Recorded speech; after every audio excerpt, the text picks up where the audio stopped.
Erika Vinces del Valle y hoy me encuentro con un gran invitado. Él es el escritor Daniel Cantos Colmo y está presente en la primera Feria del Libro Internacional que se desarrolla en la ciudad de Puerto Viejo, Manabí, Ecuador, y está presentando uno de sus libros, Si apagan la luna. Bienvenido, Daniel, mucho gusto tenerlo aquí en mi programa. Hola Erika, gracias por la invitación. Cuéntame, Daniel, Si apagan la luna, ¿de qué trata este libro?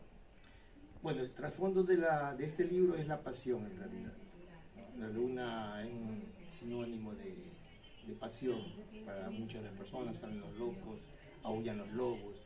Entonces me parecía un título perfecto porque si esa pasión deja de fluir, digamos así, yo le hago una equivalencia que eso sucederá el día que la luna ya no exista más. Es un libro de poemas. Es un poemario. ¿Sabes? Es un poemario. ¿En qué se inspiró para escribir Si apagan la luna? Mira, ese es un poemario con una recopilación de algunos poemas, de cosas que para mí significan pasión. Entonces, básicamente... ¿Qué cosas significan pasión para usted? Todo lo que te haga, yo qué sé, poner la piel o de gallo en este caso. Voy a leer un poco su autobiografía. Economista, gestor cultural, coordinador de la Comisión de Literatura en el Casal Catalá de Guayaquil, nacido en Guayaquil, Ecuador. En el 2012 presenta particularmente el poemario Madura Adolescencia. En el 2014 publica su segunda obra Involución, poemario y microcuentos de amor se muere. En el Consulado de Ecuador en Milán, esta obra, corregida y revisada, se presentó en el año 2015 en el Casal Catalá de Guayaquil. Y luego de 7 años presenta su tercer trabajo, Se apaga la luna. Es decir, este es un tercer trabajo. Vamos a leer un poco en su voz sobre Si apagan la luna, uno de los poemas. Vamos a buscar también casualmente el que le da ¿Hay un preferido? el que le da el título a este libro. A este libro. También se llama Se apagan la luna. Claro, entonces vamos a comenzar con esto. Pero de aquí me gustaría pasar a otra cosa. Por supuesto, leamos el poema primero. Okay. ¿Quién devolverá los aullidos, los delirios de licantropía que gotean de las sábanas dignificando el pecado? ¿Quién consolará a los suicidas que vagan en el séptimo círculo por usar los envejecidos atajos y ahorrarse el martirio de un amor negado? ¿Quién borrará la poesía, esas dibujadas en pompas de jabón y en vuelos de mariposas, vestidas con mortajas y tules? ¿Quién responderá por los locos flotando en sus meandros al vaivén de las mareas de plomo y de los huracanes de suspiros? ¿Quién se atreverá a desarmar los pentagramas de Chopin? Será triste encerrar las sombras de mirada descorazonada que escapan de velas moradas en los altares a unicornios. Cuando el cosmos nos alcance y redimensione la soberbia, apagarán la luna y desarmarán la fantasía. Cuénteme, ¿cómo usted define su poesía en Si apagan la luna? Yo creo que los poetas tenemos, como quien dice, un recorrido que generalmente, no digo a todos, pero que generalmente comienza con el asunto del amor, ¿no? Y ahí generalmente comienza, digamos, en torno a la adolescencia. Después yo creo que los poetas que se dedican en serio a esto, porque de esto quería hablar en el conversatorio que tenía hoy día, comienzan, como dice, como de lo que yo he visto, a evolucionar en su propuesta, ¿no? En este caso, como te digo, este es un libro que reúne algunos poemas de lo que para mí me causa pasiones, ¿ya? Y yo te podría decir que mi poesía en este momento trata de ser un poco una poesía filosófica, de tratar temas, no solo el amor, también trato el amor, pero la mayor parte de mis temas van más allá de este tema que es recurrente, digamos, en la mayoría de los casos. Ayer en el Parque Vicente Amador Flor escuchaba parte de su poesía y me llamó mucho la atención porque habla a la vez de una poesía sentida, humana, social, de protesta, de lucha interna, pero a la vez poniendo voz de los que no tienen voz, esa sensibilidad que a veces nos toca de las injusticias sociales. Coméntenos sobre este tipo de poesía que usted también ha interiorizado.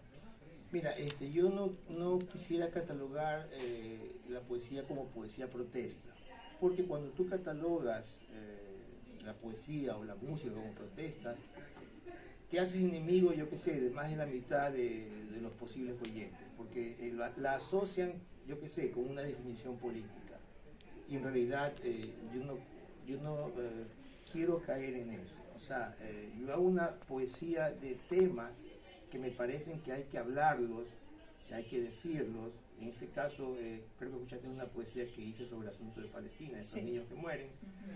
Pero yo no lo llamaría protesta, porque no estoy protestando contra nadie en específico, es más un reclamo interno que yo le hago al creador, ¿no? Entonces es un poco fuerte decirlo, pero no sé, yo veo que de pronto estamos esperando la intervención divina que no llega, entonces eso a mí personalmente me preocupa, porque casualmente termino esa poesía diciendo que es que tal vez no entendemos sus tiempos, o no, perdón, él no entiende nuestros tiempos como seres humanos, y tal vez nosotros no entendemos la forma de amarnos, por lo menos la que nos han contado a través de las liturgias, de los dogmas y todo esto.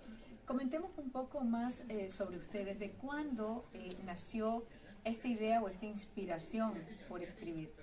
Mira, esto nació con fuerza a raíz de mi madulescencia, que casualmente da el título a mi primer poemario, que se llama Madura Adolescencia, pero bueno, si lo tengo que reescribir se llamará Madulescencia, porque me parece que ese término es fantástico.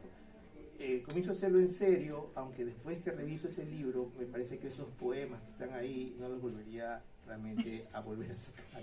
Pero fue un arranque que me sirvió para hacerlo, ¿ya? Y ahora que ya pienso que he madurado en relación a ese momento, pienso que ya te digo, no lo volvería a hacer, no lo volvería a sacar. Sí lo reescribiría porque hay muchas cosas que son válidas ahí en serio. Sí. Ahora, te voy a interrumpir un segundito, sí, por supuesto, en tu pregunta, porque tenía un conversatorio y yo quería hablar casualmente de la poesía, quería hablar de la poesía al borde del olvido, se llamaba el tema, sugerido por Cristina Ordóñez, que me pareció fantástico. ¿Y por qué te digo esto? Porque, por ejemplo, no hay un lugar del planeta, aunque sea, ya lo escuchamos aquí a nuestro amigo peruano, ese pueblo que queda ahí arriba a 8 horas desde Chiclayo, no hay un lugar en el planeta en que no se jacten los autóctonos de esos pueblos cuando hacen las presentaciones de que es una tierra de poetas. Créeme, en toda presentación que yo voy, tierra de poetas, bueno, de mujeres bellas, de hombres valientes, es el famoso cliché, pero tierra de poetas no falta nunca. Es como quien dice, le dan una categoría especial a ese pueblo. Pero, ¿cuál es la realidad? Y este es mi tema recurrente, digámoslo así. La realidad es, como tú lo viste ayer, había un recital en el Parque Central de Puerto Viejo, un recital con magníficos exponentes, pero el público, ¿dónde estaba? O sea, estábamos los que íbamos a participar, que nos escuchamos entre nosotros, me parece fantástico. A mí me encanta ir a los recitales a escuchar a otros poetas porque aprendo. Pero también esperas ya que haya público que vaya a escuchar, porque de pronto el poeta lo que quiere es transmitir algo que cree que debe ser escuchado. Así es, y no precisamente a otro colega, sino a personas que vayan a escucharlo, sean o no sean escritores. Ahora, entonces, no sé, yo de pronto estoy pensando, porque hay un poeta muy conocido, ya murió, Nicanor Parra, que yo sé que Nicanor Parra, al menos cuenta la leyenda, yo no viví esa época, pero cuenta la leyenda que él llenaba estadios. O sea, la gente iba a escuchar a Nicanor Parra con su famosa antipoesía, ¿no? Entonces, de pronto yo pretendo que también sea lo mismo acá, de pronto sí, estamos soñando despiertos, pero yo digo que hay algunas formas que se pueden, entonces yo trato de encontrar esas formas, y maravillosamente, un poco atrasado, y yo en ciertas cosas, me encontré con algo fantástico que hicimos hoy día en la mañana con Cristina Pombosa, que viene de Quito, una excelsa poeta también, que se llama Cadáver Exquisito, y me pareció una forma en que se podría insistir en esto para acercar un poco más a la gente, porque no necesariamente tiene que ir un poeta a hacer este trabajo. Exactamente, entonces vas creando en el momento, y las personas creo que se pueden dar cuenta de la validez de la construcción de un poema, y puede ser uno de los medios. Una alternativa. Cuénteme más sobre la poesía en el borde del olvido, este tema que usted vino a analizar, a plantear acá en la Feria del Libro. Bueno, digo que casualmente es parte de esa inquietud, ¿no? Y el ejemplo de ayer fue como que dice, fue un input, un insumo más de lo que yo quería tratar en este conversatorio.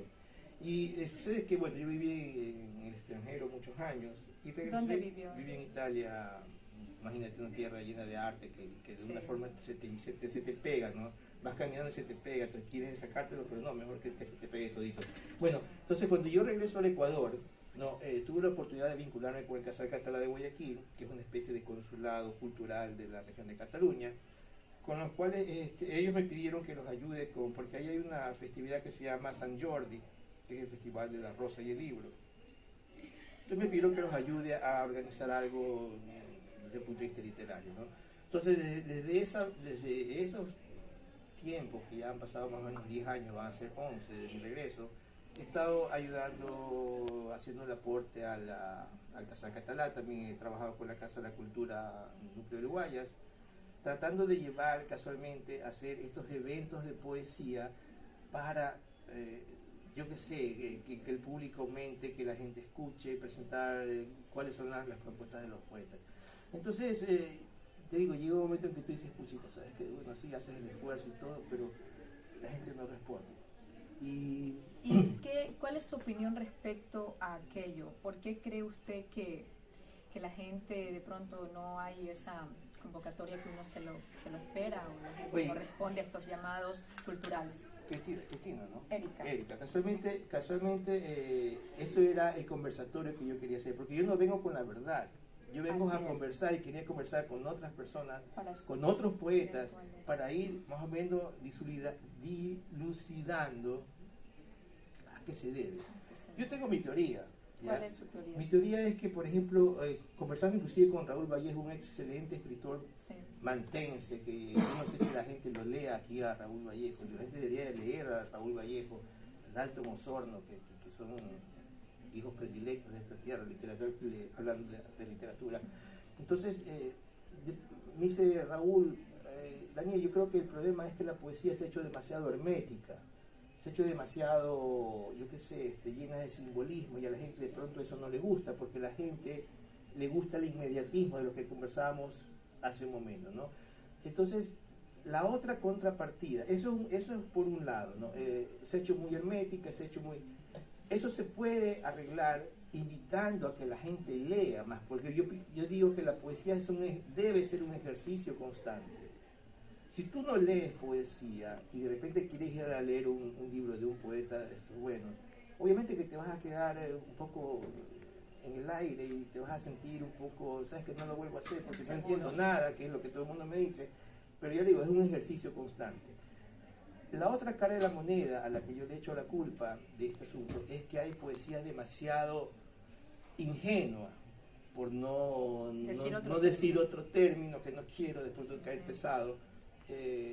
Aparte de ingenua, es una poesía que no sale de los lugares comunes. Hablábamos antes del chauvinismo, de los pueblos, en que todo gira en torno, yo qué sé, poesía, voy a poner un ejemplo, a Guayaquil y solo gira en torno a eso, o poesía a Puerto Viejo y todo gira en torno a eso, o poesía al amor y todo gira en torno a eso. Y generalmente, o de pronto también la forma como se la construye. Se la construye y cómo se la presenta, porque sabes que yo que voy a uno de estos festivales, encuentro que hay mucha prosa, que se cree poesía, y no es poesía. Puede ser que sea antipático que no, es que esto, dice una gran pero hay que realidad. decirlo, Así porque es. si no vamos a seguir en lo mismo. Entonces yo creo que la poesía tiene que ser una investigación, una construcción, una evolución. De figuras literarias, sea en verso libre o con rima. Exacto. Bueno, mira que la rima yo creo que puede ser válida, pero ya creo que está superado eso. O sea, ya está superado, porque inclusive la rima En que verso yo... libre puedes crear cosas fantásticas, hermosas. Claro, sabes que puedes inclusive crear dentro de la rima, pero puedes crear cosas fantásticas, pero que se salgan, del cliché, de las frases que ya sabemos. Entonces, eso, pero sí se puede hacer. Ya, obviamente el verso libre te da esa libertad, muchas más esa libertades, espontaneidad de fluir. De que fluya la poesía. Correcto, así es. ¿Cuál es su escritor? ¿Tiene algún escritor usted Mira, que lea mucho? Tengo algunos escritores que me encantan. Digamos que yo, el que me dio así este tu camino, como que dices, la luz, el que se apareció fue leer a Charles Baudelaire con Las flores del mal, los poetas malditos. Y de ahí me gusta muchísimo autores ecuatorianos. Hay una excelente poesía ecuatoriana. Te mencioné a Raúl Vallejo, que me parece que hay que leer a Raúl Vallejo. Y dentro de mis gustos, el poemario que más me ha impactado hasta ahora es uno que se llama Biopsia Blues, de Luis Carlos Musó, que es una maravilla de poemas. Pero hay que saber leer lo que escribe Luis Carlos Musó. Pero para eso se necesita también mucha educación y mucha sensibilidad para poder saber analizar bien el poema. Yo creo que no hay que perderse tanto en el análisis. Acuérdate que una vez por ahí dijo Borges que hablaba de un escritor, de un poeta, y que le preguntaban, bueno, ¿qué quiso usted decir con ese poema? Entonces el escritor decía, ¿sabe qué? La verdad es que tal vez Dios sepa, porque ni yo ya sé ahora qué es lo que quise decir. Y también que te llegue al alma, que te llegue al sentimiento. No cualquier poema te Oiga, puede llegar. aquí hablando y de los escritores latinoamericanos, aparte de Jorge Luis Borges. Bueno, está hablando de los ecuatorianos, entonces hay una cantidad de poemas, Xiomara España, el mismo Alcina Xiomara España, aquí. Mi amiga. Exacto, tenemos hasta Sonia Manzano. Claro. Hay excelente poesía, hay que leerla. Aquí mismo, aquí en Manabí tienen un poeta incomprendido, digo yo, que se llama Hugo Mayo. Bueno, es el seudónimo, ¿no? Hugo Mayo, y la poesía de Hugo Mayo es una poesía, digamos, difícil, porque es una poesía surrealista, porque es una poesía vanguardista, y la gente ya ve eso y se asusta, pero sigue repitiendo, somos la tierra de Hugo Mayo. Pero pregúntale a cuántos manabitas han leído Hugo Mayo. Es más, lo pones Hugo Mayo y la gente irá de pronto por compromiso, pero no van a escuchar lo que él dice. Déjame leerte una poesía rapidita de Hugo Mayo, que me parece fantástica, y se llama La tos del cerdo. Imagínate, ya desde el título, La tos del cerdo, ¿qué es esto? Entonces él dice, hasta me voy de filo cuando muerdo la tentación del carretero, de fumar la distancia en un cigarro, pero desarmándome en medio de la calle, estoy de estos engaños, y recordé lo del tango, a mí me toca emprender la retirada. Sin embargo, de atrás una noticia traigo. La tos del cerdo ha sido siempre un caso clínico polémico. Interesante, porque entre comillas menciona la canción y se refiere a aquel tango, ¿no? Interesante, y aparte la parte surrealista que podamos ponerle allí al poema y la metáfora y la figura literaria. Entonces ya te digo, me interesaba tratar este tema aquí, porque ya te digo, yo no venía a hablar de mi verdad, obviamente tenía que decir lo que yo pensaba para tratar de crear esta sinergia con los otros participantes, para tener insumos y poder de alguna forma descubrir o tratar de alguna forma encontrar un camino que permita atraer más gente a este género, porque es un género, créeme que es un género que si tú lo comienzas a hacer parte de tu vida, es un género que no es como las matemáticas, por ahí dijo Giovanni que no sirve de nada el álgebra, pero yo creo que sí sirve. Y yo creo que, por ejemplo, la poesía te ayuda a ser mejor de alguna forma, porque el poeta que escribe sin esperar nada a cambio, porque vender libros de poesía es casi imposible. Pero, y usted ha escrito sus libros con la intención de, aparte de, obviamente con inspiración del caso, pero venderlos. No, mira, ya te digo, hay una ventaja de los que escriben en narrativa. Ellos aparte de, o sea, cuando tú escribes algo no es que escribes para vender. Venden más Ya. los de narrativa. Pero tienes la ventaja como narrador, que si tú haces una obra excelente, vas a tener o puedes tener un retorno monetario a cambio de eso. Me parece muy bien poder vivir esta cuestión. El caso de los poetas es un poco más, digamos, sí, es más un poco más difícil triste, en ese un poco más sentido difícil. monetario. Entonces, pero en cambio eso te da una contrapartida que no tienen las otras artes, la autenticidad al 100%, porque haces algo no por dinero, sino que haces algo porque realmente tienes necesidad de expresarlo y quieres que alguna otra persona lea lo que tú estás escribiendo, porque puede contribuir en algo a que esa persona sea una mejor persona. Así, incluso hasta que se inspire en ese escritor para ser otro escritor, ser un poeta o un narrador. Muchísimas gracias, Daniel Cantos Colmos, por haber estado aquí con nosotros y en esta primera Feria Internacional del Libro. Un consejo para todos los chicos, los niños, los jóvenes que nos están viendo, escuchando, que tienen siempre esas ganas de escribir y que de hecho lo hacen, y para que no desmayen en este mundo tan bonito como es el arte de escribir. Gracias. Consejo. Un consejo. Chicos, hagan lo que les sale del corazón. Si después tienen que estudiar o trabajar en algo para poder sobrevivir, eso no importa, porque igual pueden seguir haciendo lo que les sale del corazón. Y sí, todos esperamos esto. Y si dentro de ese camino resulta que encontraste la forma de vivir de esto, bendecido sea, ¿no? Muchísimas gracias. Esperamos contar más adelante con su grata presencia como escritor, Daniel Cantos Colmo. Un gusto. Gracias a ti. Gracias. Será hasta una próxima. Muchas gracias, Daniel.